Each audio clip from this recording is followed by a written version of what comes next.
Hello दोस्तों, आप लोग कैसे हैं। आप लोगों का स्वागत है ए 60 लर्निंग में। इस चैनल के माध्यम से आप लोगों को डेली डिक्टेशन और आउटलाइन दोनों प्रोवाइड किया जाता है। और इस चैनल पर दो डिक्टेशन बोला जाता है, एक दैनिक जागरण का और एक हिंदुस्तान का। दैनिक जागरण का स्पीड रहता है 40 और 80, और हिंदुस्तान का स्पीड रहेगा 70, 80 और 90। टोटल हिंदुस्तान का वर्ड डेली आप लोगों को 500 या 550 के लगभग टोटल वर्ड आता है, और आप लोगों को ये डेली बोला जाएगा। तो स्टार्ट करते हैं हिंदुस्तान का। 70 वर्ड प्रति मिनट, 5 सेकेंड बाद स्टार्ट होगा।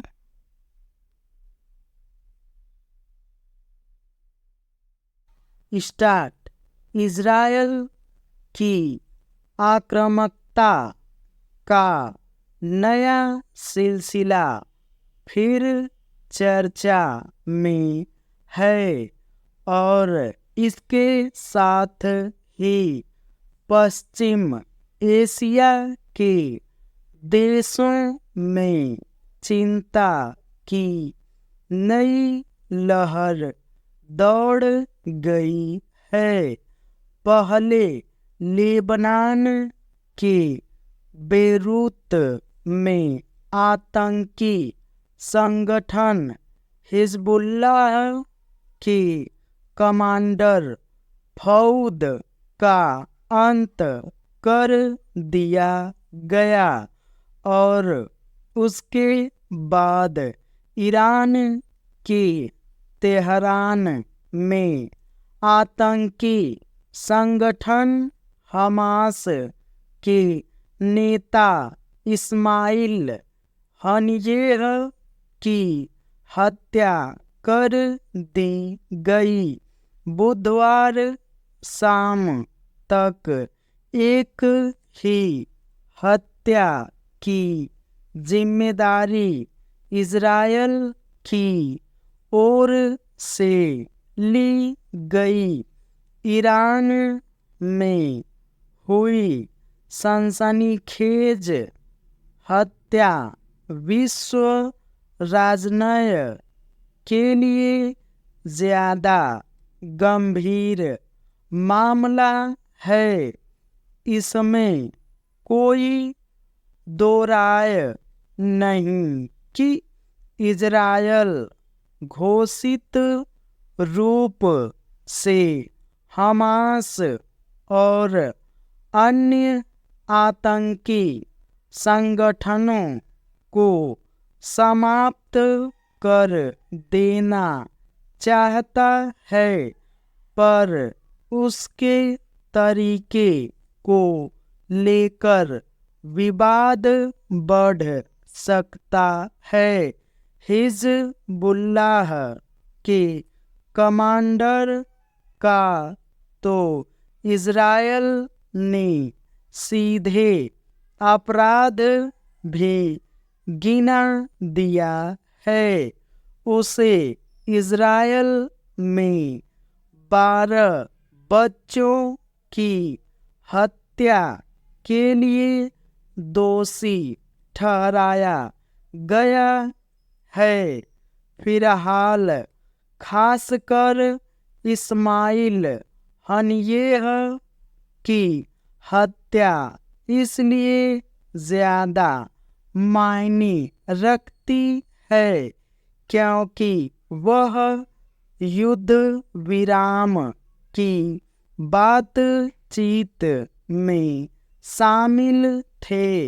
गाजा को लेकर पहले ही भयंकर विवाद चल रहा है, और पिछले कुछ दिनों से इजरायल वह लेबनान में संघर्ष की स्थिति बढ़ गई है।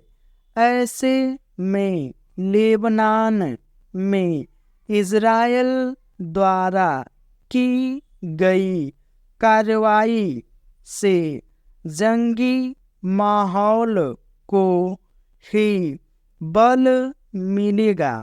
गौर करने वाली बात है कि हमास भले ही एक आतंकी संगठन हो, पर पश्चिम एशिया के देशों में उसे अलग नजरिए से देखने वाले बहुत हैं।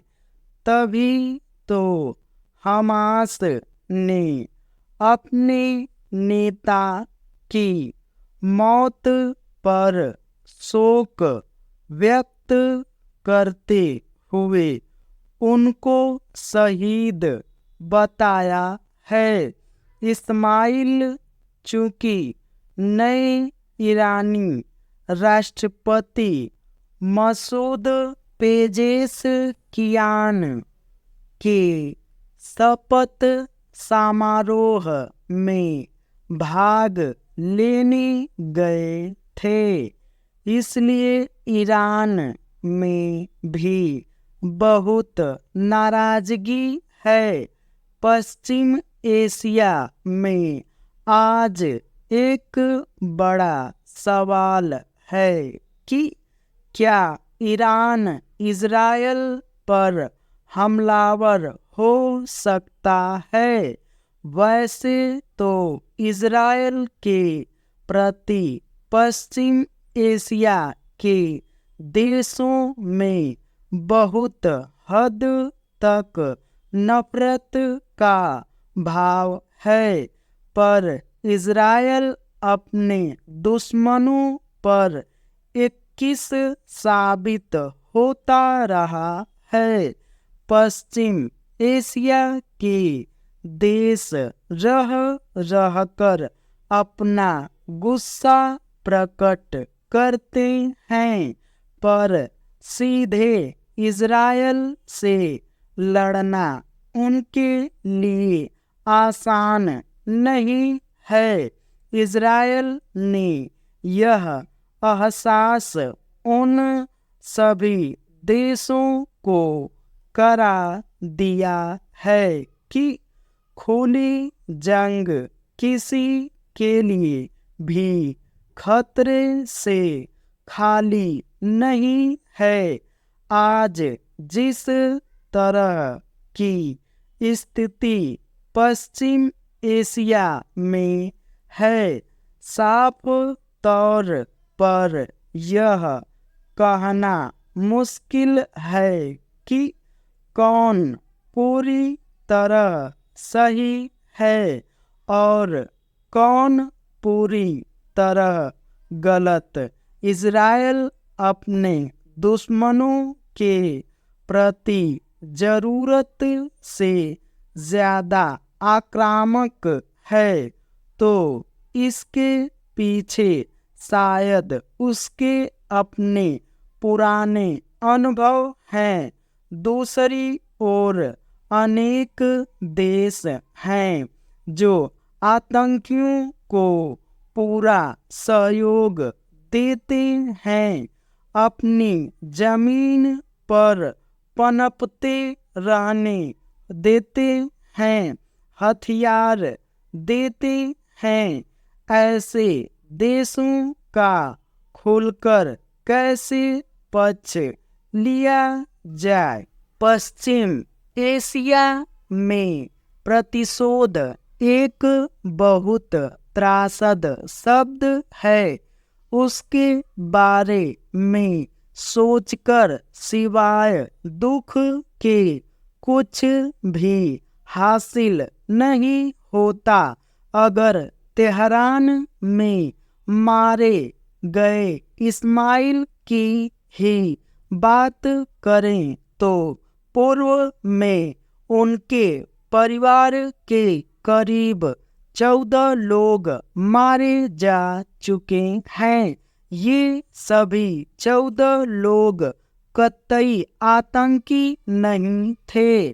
प्रतिशोध के नाम पर मासूम बच्चों को भी नहीं छोड़ा जाता।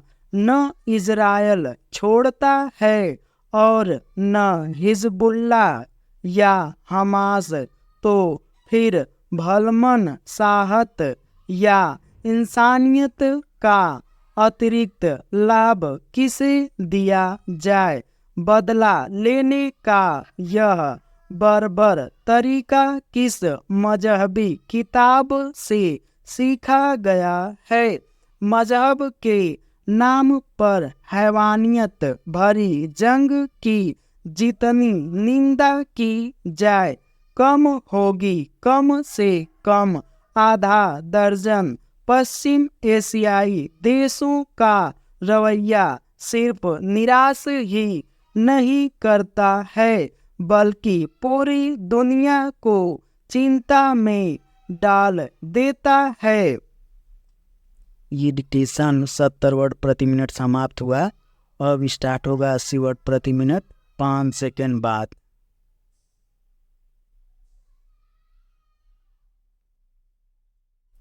स्टार्ट। इजराइल की आक्रामकता का नया सिलसिला फिर चर्चा में है और इसके साथ ही पश्चिम एशिया के देशों में चिंता की नई लहर दौड़ गई है। पहले लेबनान के बेरूत में आतंकी संगठन हिजबुल्लाह के कमांडर फौद का अंत कर दिया गया और उसके बाद ईरान के तेहरान में आतंकी संगठन हमास के नेता इस्माइल हनियेह की हत्या कर दी गई। बुधवार शाम तक एक ही हत्या की जिम्मेदारी इजराइल की ओर से ली गई। ईरान में हुई सनसनीखेज हत्या विश्व राजनय के लिए ज्यादा गंभीर मामला है। इसमें कोई दो राय नहीं कि इजराइल घोषित रूप से हमास और अन्य आतंकी संगठनों को समाप्त कर देना चाहता है, पर उसके तरीके को लेकर विवाद बढ़ सकता है। हिजबुल्लाह के कमांडर का तो इजराइल ने सीधे अपराध भी गिना दिया है। उसे इजराइल में 12 बच्चों की हत्या के लिए दोषी ठहराया गया है। फिलहाल खासकर इस्माइल हनियेह की हत्या इसलिए ज्यादा मायने रखती है क्योंकि वह युद्ध विराम की बातचीत में शामिल थे। गाजा को लेकर पहले ही भयंकर विवाद चल रहा है और पिछले कुछ दिनों से इजराइल व लेबनान में संघर्ष की स्थिति बढ़ गई है। ऐसे में लेबनान में इजराइल द्वारा की गई कार्रवाई से जंगी माहौल को ही बल मिलेगा।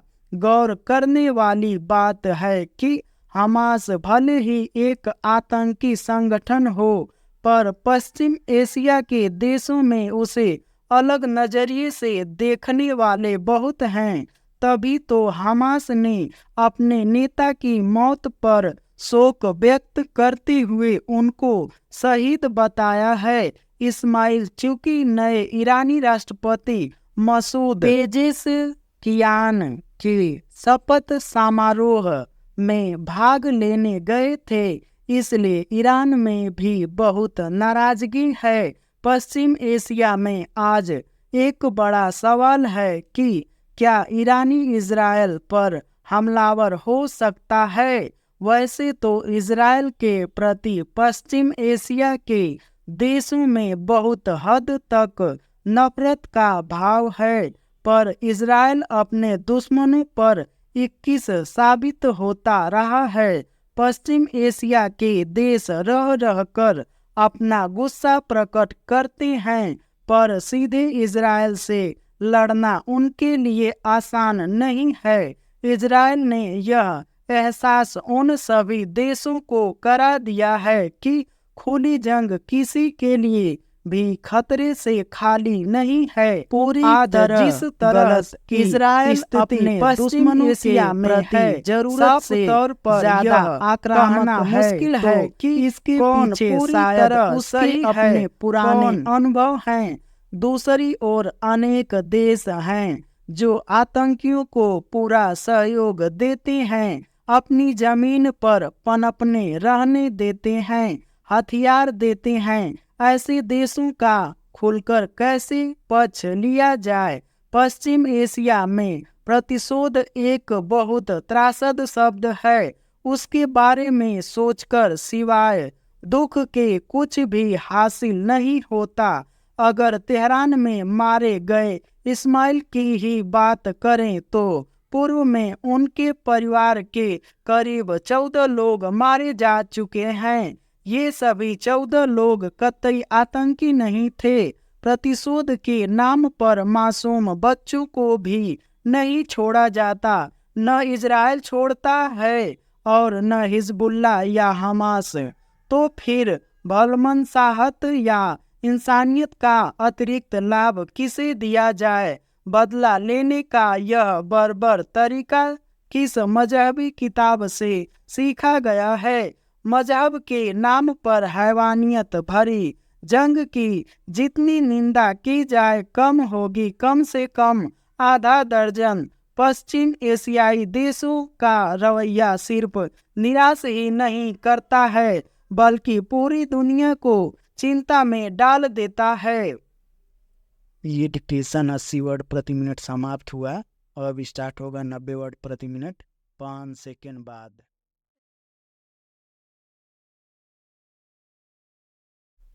स्टार्ट। इजरायल की आक्रामकता का नया सिलसिला फिर चर्चा में है और इसके साथ ही पश्चिम एशिया के देशों में चिंता की नई लहर दौड़ गई है।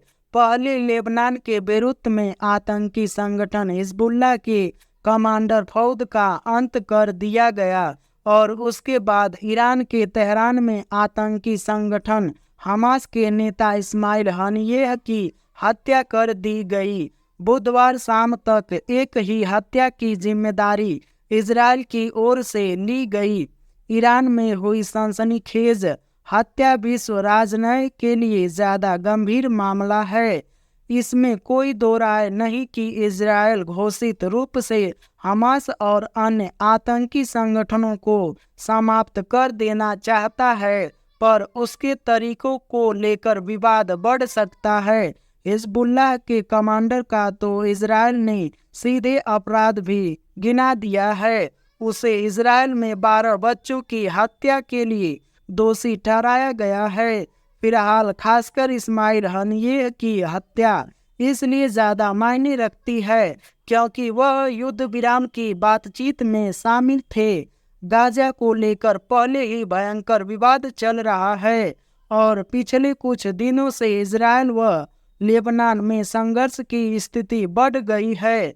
ऐसे में लेबनान में इजरायल द्वारा की गई कार्रवाई से जंगी माहौल को ही बल मिलेगा।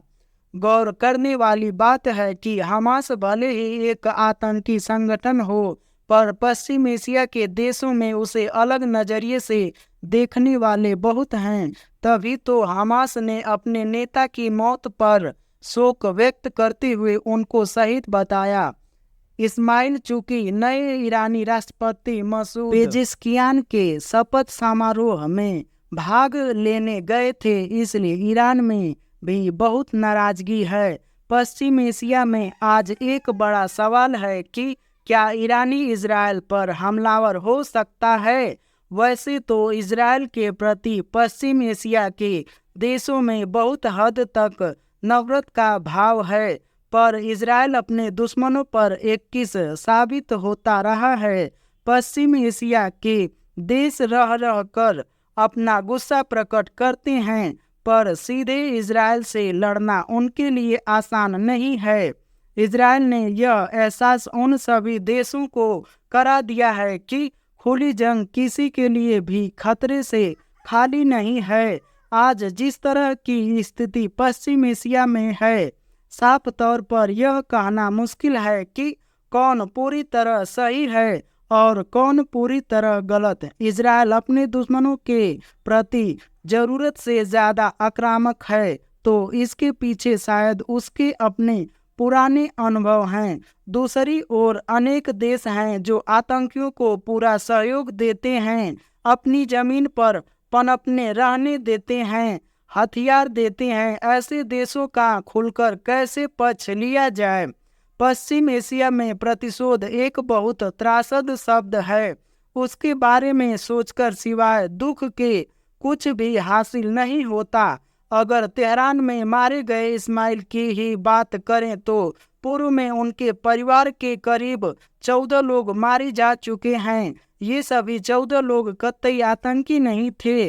प्रतिशोध के नाम पर मासूम बच्चों को भी नहीं छोड़ा जाता। न इजराइल छोड़ता है और न हिजबुल्लाह या हमास। तो फिर भलमनसाहत या इंसानियत का अतिरिक्त लाभ कैसे दिया जाए? बदला लेने का यह बर्बर तरीका किस मजहबी किताब से सीखा गया है? मजहब के नाम पर हैवानियत भरी जंग की जितनी निंदा की जाए कम होगी। कम से कम आधा दर्जन पश्चिम एशियाई देशों का रवैया सिर्फ निराश ही नहीं करता है बल्कि पूरी दुनिया को चिंता में डाल देता है।